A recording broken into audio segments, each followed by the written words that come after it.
Marie parle au Gold 2. Vous êtes prêts pour les codes Gold et Silver? C'est parti! Alors les codes qui sont parus vendredi sont déjà complètement dépassés en fait. Et vous allez comprendre pourquoi en voyant le graphe de l'or sur la semaine sur ce que j'appelle la semaine des cotes. Donc en fait le rapport commence le mercredi 25 avril avec le très vilain chandelier que vous voyez, qui est dû à la fois à la clôture des options or et argent et à la réunion de la Fed, et il se termine ici donc le 1er mai.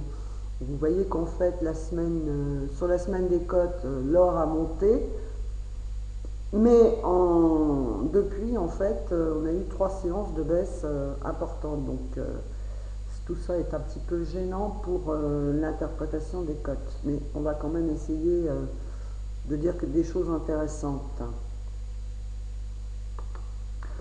Alors, donc ça c'est le truc qui permet de voir exactement ce qui s'est passé dans la semaine. Au niveau de l'open interest, donc vous voyez qu'en fait il a augmenté de 16 000 contrats. C'est un petit peu ce que même c'est complètement ce que j'avais prévu la semaine dernière en vous disant que tous les ratios allaient certainement remonter.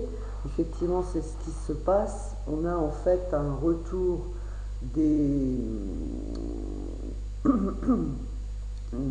comment dire, les acteurs reviennent sur leur position, retournent sur leur position traditionnelle et reconstruisent des positions après la période de liquidation. Alors au niveau des larges specs, on voit très bien puisqu'ils sont passés acheteurs à 4500 et ils ont liquidé les shorts à 800, ce qui fait qu'en fait il faut additionner les deux chiffres pour avoir les longs, 4500 plus 834. Du côté des commerciaux, c'est encore plus important puisqu'ils ont en fait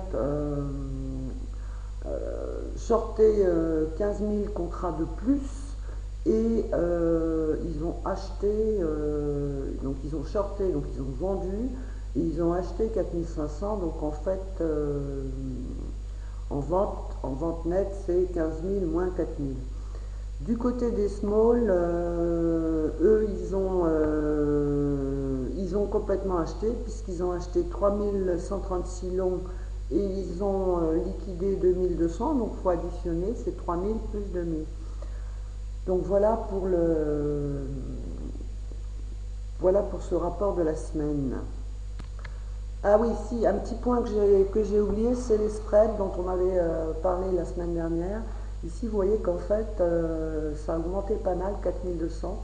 Donc ça tempère en fait, enfin ça tempère pas, mais ça tempère l'augmentation des positions traditionnelles d'autant. Alors ça, c'est normalement aussi un signe de future hausse, puisqu'en fait, les spreaders sont des gens qui ont tendance en fait à accumuler des positions sur la hausse du spot. C'est-à-dire que plus l'or va monter, non, plus l'or va monter, plus en fait ces gens-là seront présents sur le marché. Donc ça correspond tout à fait en fait au tableau qui s'est passé cette semaine. Alors on va revenir sur les graphiques que je n'ai pas réactualisés parce que ça n'en valait pas la peine. Ça me demandait, ça m'évite de faire du boulot. Alors on va passer rapidement sur l'open interest qui a donc, comme vous venez de le voir, il est monté de 395 000 à 411 000 sur la semaine. Et depuis en fait mercredi, on est redescendu à 410 000. Bon.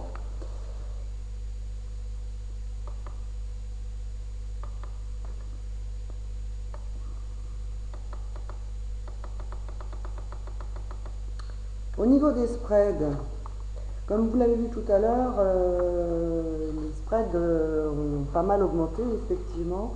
En pourcentage de l'open interest, on passe de 6,76 à 7,53% à peu près. Donc on doit être à peu près dans cette zone-là.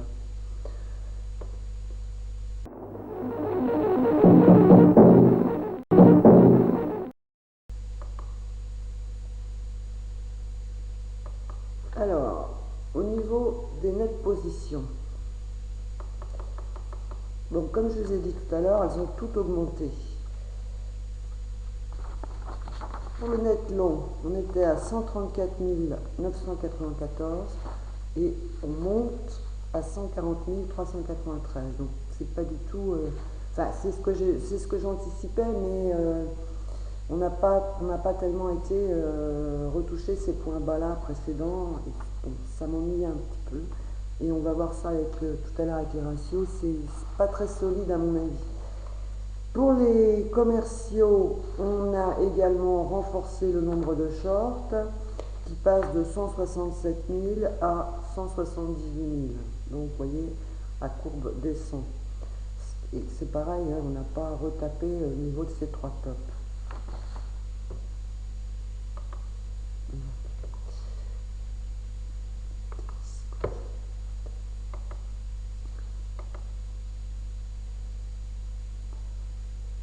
Alors, au niveau des larges specs, le ratio qui est à 34,10, il n'a pas bougé. C'est bien simple, c'est la même chose. Donc, aucun intérêt.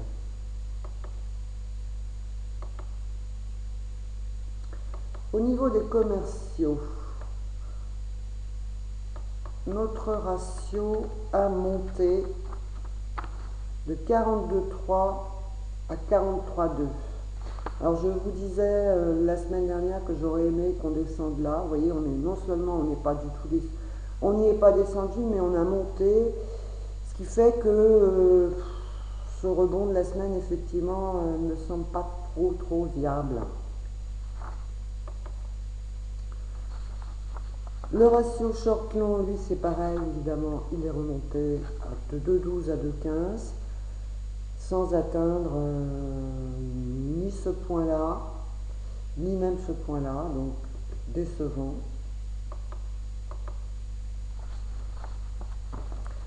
Et au niveau des 4 plus gros,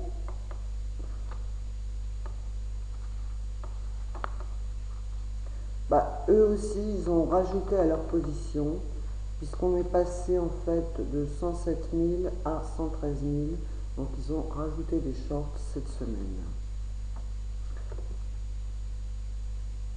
Ce qui est logique, hein, ce qui était attendu. En pourcentage de l'open interest, on passe, bon c'est un petit peu insignifiant, mais on passe de 27,10 à 27,5, hein, ça monte, c'est tout ce qu'il faut retenir. Et donc on n'a pas du tout été touché ce point-là, évidemment. Voilà, c'est tout pour le gold. On va passer au silver.